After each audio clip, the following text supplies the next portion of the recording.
Durante a Segunda Guerra Mundial, que 6 em cada 10 cargueiros alemães que cumpriam as rotas da África e da costa do Mediterrâneo eram simplesmente afundados pelas embarcações aliadas.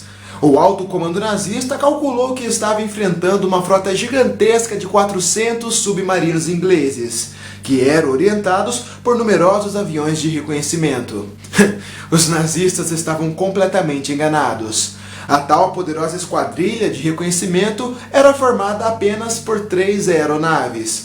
Os britânicos estavam muito longe de ter uma frota tão grande. Na verdade, apenas 25 submarinos eram responsáveis pela patrulha de mais de 2,5 milhões de quilômetros quadrados do mar Mediterrâneo.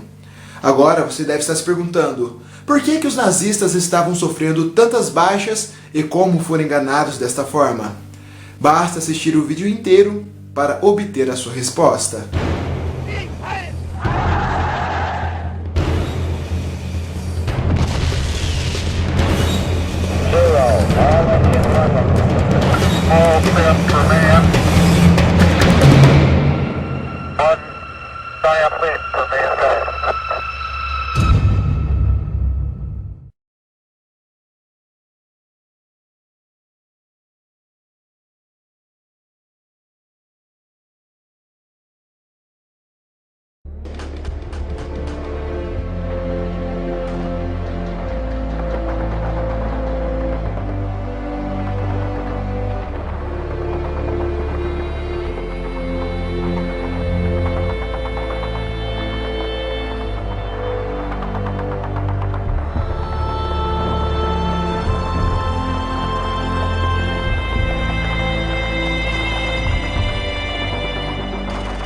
Em 1918, ano do fim da Primeira Guerra Mundial, uma simples máquina de criptografia 3 vezes maior do que uma caixa de sapato foi criada e patenteada pelo engenheiro eletrotécnico alemão Arthur Scherbius.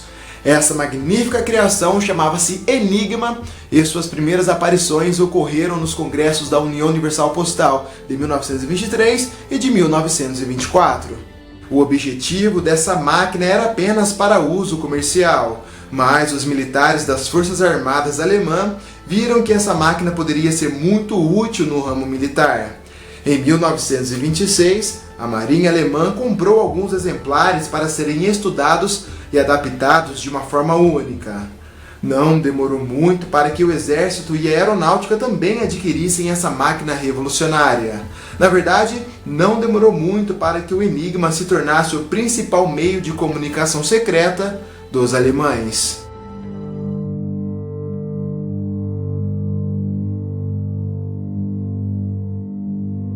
Mesmo com a derrota na Primeira Grande Guerra, a Alemanha estava tirando o sono de muitas nações. Winston Churchill foi um dos que avisaram sobre o renascimento de uma nação orgulhosa que tinha sido humilhada completamente no primeiro conflito mundial.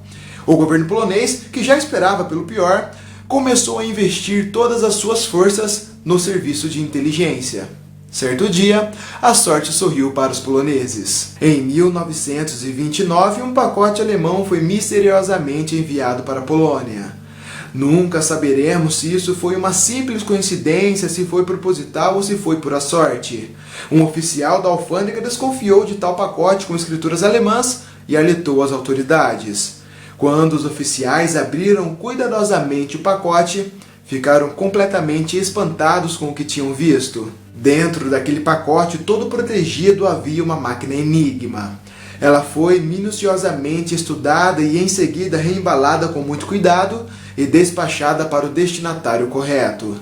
Esse misterioso desentendimento postal deu a chance aos poloneses de construir réplicas perfeitas e totalmente operantes. Os alemães, por sua vez, não ficaram sabendo de absolutamente nada. De imediato, o serviço secreto polonês teve alguns problemas, pois a máquina havia sofrido algumas modificações.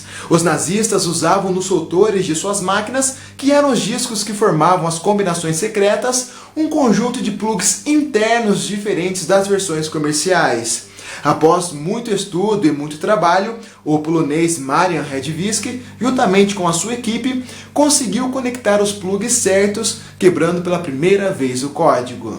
Durante muito tempo, os poloneses conseguiram criptografar as mensagens nazistas. Porém, em 1929, a Alemanha aumentou a sofisticação do enigma de uma forma assustadora. Mais plugs e mais rotores foram adicionados, e para piorar, as padronagens alemãs passaram a mudar diariamente. O enigma foi transformado em algo até então impossível de ser descriptografado. Para você ter uma noção, essa máquina que enviava as mensagens secretas embaralhadas podia gerar mais de 1 sextilhão de combinações possíveis. Quebrar novamente o código do enigma se tornou demais para os recursos logísticos dos poloneses. Então, em julho de 1939, o governo polonês entregou suas réplicas aos britânicos e franceses. Uma grande guerra se aproximava.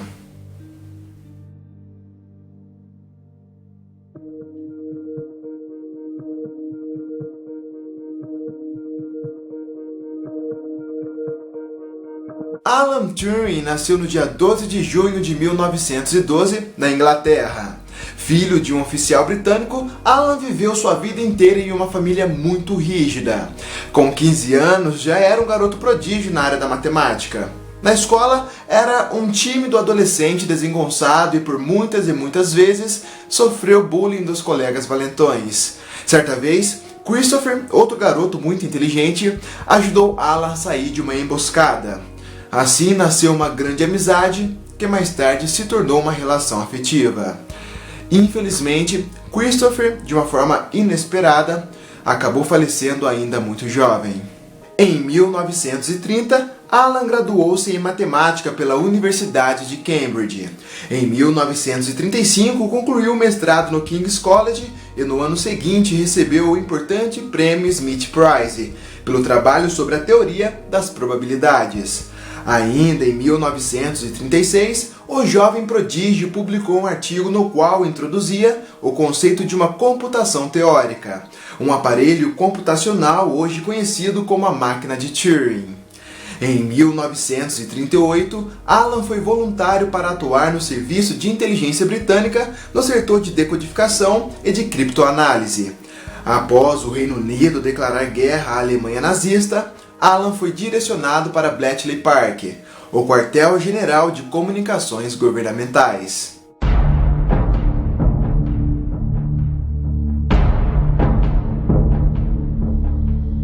No início do maior conflito armado da história, a Alemanha nazista dominava os céus e os mares.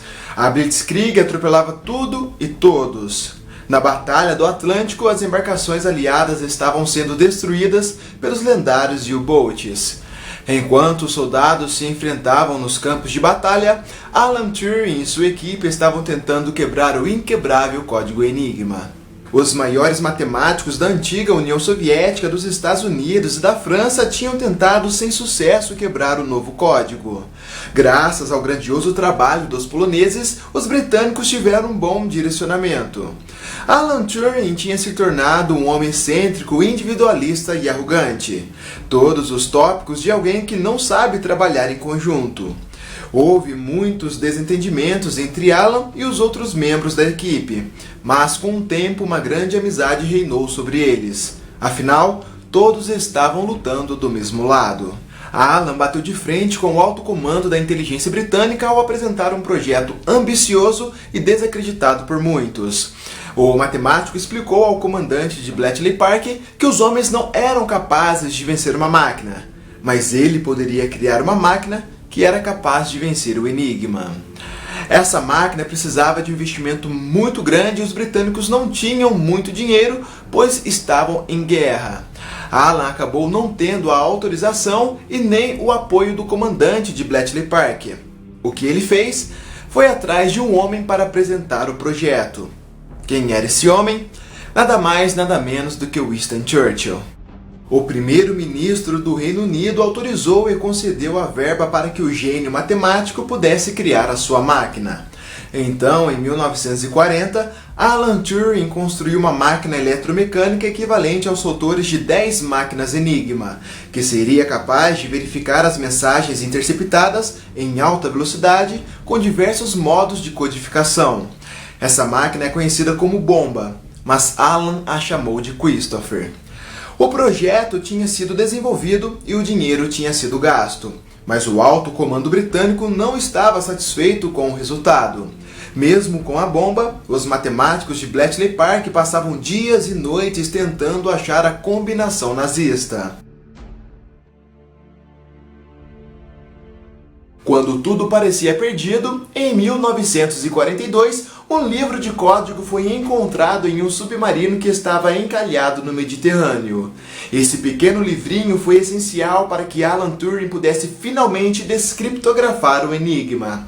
Agora os britânicos podiam ler todas as mensagens nazistas, mas eles tinham que encontrar uma forma de usar essa grande vantagem sem ser notado pelo inimigo. Então, todas as informações que passaram a sair de Bletchley Park receberam o codinome de Ultra. Poucas pessoas do governo britânico sabiam que o código Enigma tinha sido quebrado. Uma dessas poucas pessoas era o próprio Winston Churchill. Agora, o serviço de inteligência britânico sabia onde e quando os nazistas iriam atacar. Porém, para não levantar muitas suspeitas, nem todos os ataques eram interceptados. Os matemáticos passaram a influenciar quase todos os aspectos da guerra. Batalhas como a da Grã-Bretanha foram vencidas graças ao esforço de Alan e de sua equipe. Nem mesmo os generais, sargentos e capitães britânicos sabiam sobre a quebra do código Enigma. O alto comando nazista assustou com as repentinas baixas em algumas regiões da Europa, mas se recusava a acreditar que o Enigma tinha sido descriptografado. Os nazistas preferiam acreditar que estavam enfrentando grandes frotas, pelotões e esquadrilhas, quando na verdade seus passos estavam apenas sendo vigiados, em outras palavras, por nerds que usavam ternos. As pessoas que atuaram em Bletchley Park chegaram a decodificar cerca de 90 mil mensagens por mês. Aquele grupo de matemáticos passaram anos dentro de uma sala decifrando mensagens e mudando o rumo de inúmeras batalhas. Vidas eram salvas, vidas eram perdidas. Com o fim da Segunda Guerra Mundial, o Serviço de Inteligência Britânico recomendou que os amigos matemáticos queimassem tudo e que se separassem para sempre. O grande feito de Alan Turing permaneceu em segredo por mais de 50 anos. Esse é considerado um dos segredos de guerra mais bem guardados da história. Alan não foi considerado herói de guerra, não recebeu nenhum tipo de homenagem, não foi valorizado pela sua nação e muito menos pelo seu povo. Sabe o que ele ganhou da Grã-Bretanha? Em 1952, Alan foi simplesmente condenado por ser homossexual, tendo que se submeter à castração química. Fora as humilhações que sofreu em escolas e universidades. Em 1954, Alan foi encontrado morto em sua casa.